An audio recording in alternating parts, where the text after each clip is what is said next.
আমাৰ বহুতখিনি আমি পিছপৰি আছিলোঁ যোৱা দশকৰ পৰা দশক ধৰি শিক্ষা সামাজিক অৰ্থনৈতিক সকলো দিশতে তো সেইবিলাক আজি এটা দিশত অৰ্গেনাইজ কৰি লৈ যোৱাটো আমাৰ কাৰণে ডাঙৰ চ্যালেঞ্জ আছিল 2020 চনত কাৰণ সেই সময়ৰ বিপিএফৰ নেতা মহিলাৰী ডাঙৰীয়াৰ নেতৃত্বত যেটো সৰকাৰ চলিছিলে প্ৰায় 3000 কোটি টকা ধাৰৰ বজা আমাক দি গৈছিল আৰু ইয়াৰ লগতে বিভিন্ন সমস্যা আছিল অফিচৰ বাহিৰত সমাজত হত্যা হিংসা বিভিন্ন পৰিবেশ সো ইটো আমি খুব চাইছো যে যেহেতু সকলো জাতি জনগোষ্ঠীৰ লগত মোৰ আগৰ পৰাই আলোচনা ভাৱ বিনিময় বিলাক আছে সম্পৰ্ক আছে সেই কাৰণে মই একদম নাৰ্ভটো বুজিবলৈ চেষ্টা কৰিছিলো আৰু এতিয়া বুজি পাইছো যে সকলোৰে আশা আকাংক্ষা আছে সকলোৰে ইচ্ছা আছে এইবিলাক লাহে লাহেকৈ আমি এটা এটাকে কাম কৰি যাম আৰু তেতিয়াই সকলো জনগোষ্ঠী আগবাঢ়ি যাব পাৰিব আৰু যি সকলে স্বাধীনতাৰ ৭৫ বছৰ পিছত এতিয়ালৈকে নেগলেক্টেড বুলি ভাবে বা বঞ্চিত বুলি ভাবে এই জনগোষ্ঠী বিলাককে বেছিকে টাৰ্গেট কৰি মই কাম কৰি আছো আৰু যি সকলে আজি মাটি বাৰীৰ সমস্যা ইয়াত মানে আগৰ চৰকাৰৰ সময়ত কৰি থৈ গৈছিলে কোনোবা যদি মাটি সেটেলমেন্ট কৰে যিমান দামত মাটি কিনে ইয়াৰ ৭৫% মানে দিব লাগিব তেতিয়াহে মাটি সেটেলমেন্ট কৰিব পাৰিব ইয়াৰ ডাইৰেক্ট উদ্দেশ্যটো আছিল যে বিপিএফ এ মাটি বাৰী মানুহক দিব বিচৰা নাছিল আমি এতিয়া হিটো মানে 500 লৈ লৈ আহিছো যাতে 500 টকা দি সেটেলমেন্টটো ল'ব পাৰে আৰু এইটো যি সকলে বেছি মাটি কিনিব ইয়াৰ কাৰণে এটা প্ৰিমিয়ামৰ এটা ৰাখি থৈছো যাৰ কাৰণে এফৰ্ডেবল হয় যেটো কষ্ট কৰিব পাৰে কিন্তু ইয়াৰে বিপিএল ফ্যামিলি বা ইয়াতৰ কাৰণে আৰু কনসেশন আমি ৰাখিছো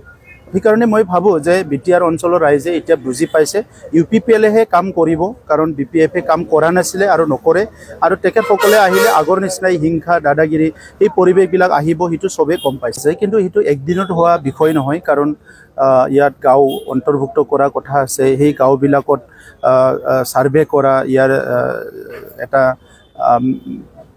এপ্ৰুভেল কৰিব লাগিব পাৰ্লামেন্টাৰী প্ৰসেস আছে এই গোটেইটো লৈ ফলাই হ'ব এই কাৰণে লাহে লাহেকে আমি কৰি আছো এটোটো হ'বই আজি নহয় কালি হ'ব কিন্তু কিবা এটা একদিনতে কৰিবলৈ যায় যাতে বেছিকে ক্ষতি নহয় এইটো আমি লক্ষ্য কৰি আছো হয় যথেষ্টভাৱে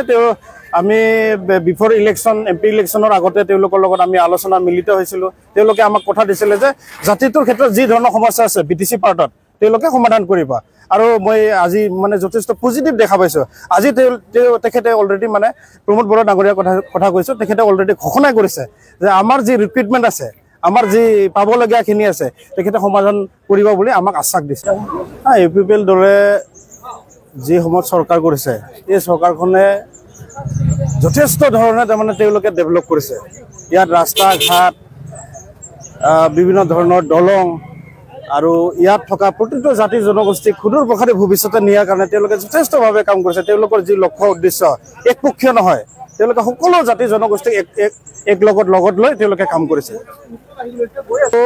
মই এটা সুদীৰ্ঘ সময় ছাত্ৰ সন্থাৰ লগত জড়িত আছিলো এই ছাত্ৰ সন্থাত জড়িত আছিলো জাতিটোক ডেভেলপ কৰাৰ কাৰণে আজি ৰাজনৈতিকভাৱে ওলাই আহিছো কিয় কাৰণ জাতিৰ যি সমস্যা থাকে সেই সমস্যাৰ যেটো পাৱাৰ সেই পাৱাৰটো একমাত্ৰ ৰাজনৈতিকভাৱে সমাধান হয় কাৰণ দীৰ্ঘদিন মই এটা সংগঠনৰ লগত জড়িত আছিলো সাধাৰণ সম্পাদক আছিলো উপসভাপতি হৈ আহিছো আজি সেই সমস্যাখিনি ৰাজনৈতিকভাৱে মই সমাধান কৰাৰ কাৰণে মই যথেষ্টভাৱে চেষ্টা কৰিম আৰু মই আজি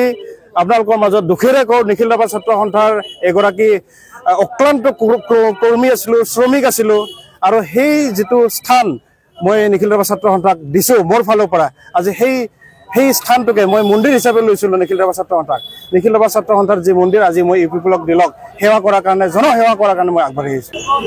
প্ৰথমতে আপোনালৈ ধন্যবাদ জনাইছো